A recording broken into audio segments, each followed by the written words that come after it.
This story is about the man behind one of fiction's most terrifying characters, Hannibal Lecter.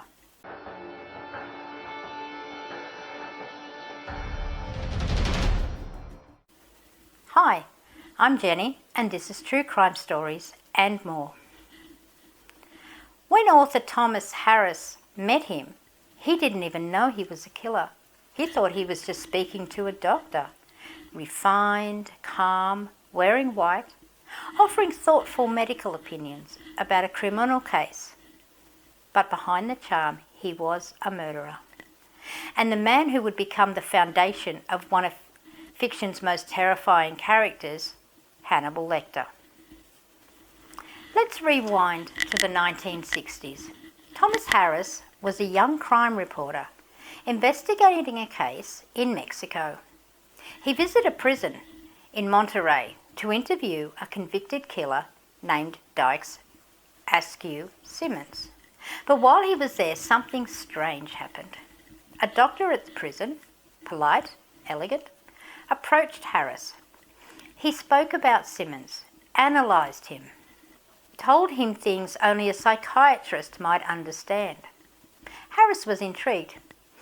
He later asked prison staff, who was that doctor?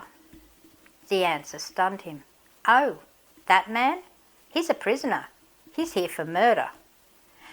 That man was Dr. Alfredo Balli Trevino. So who was he? Balli was a respected physician from a wealthy family in Monterrey. Well-dressed, well-educated, well-liked.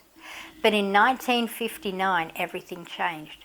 He murdered his lover, a man named Jesus Castillo Rengel, slit his throat, drained his blood in a bathtub, dismembered the body with surgical precision, wrapped the parts in paper and buried them on his family's farm.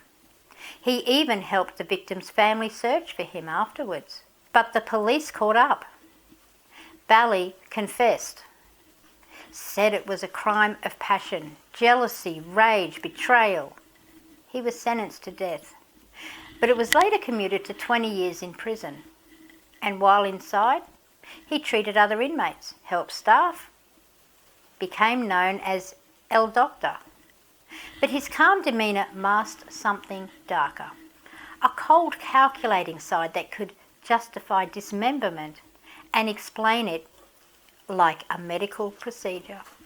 It was this combination, intelligence, intellect and violence, sophistication and savagery, that haunted Thomas Harris. Years later, when Harris created Hannibal Lecter, he didn't base him on a drooling maniac. He based him on a gentleman, a doctor, a man who could diagnose your wounds and calmly slice your carotid in the same breath. Balli Trevino was released from prison in 1981. He quietly resumed practicing medicine. In poverty, far from the spotlight, he died in 2009 at the age of 81, peacefully. But his legacy? It lives on in Silence of the Lamb, Red Dragon, Hannibal, all of it because the scariest monsters aren't hiding in the shadows. They're smiling in white coats, with a soft voice and a scalpel in hand.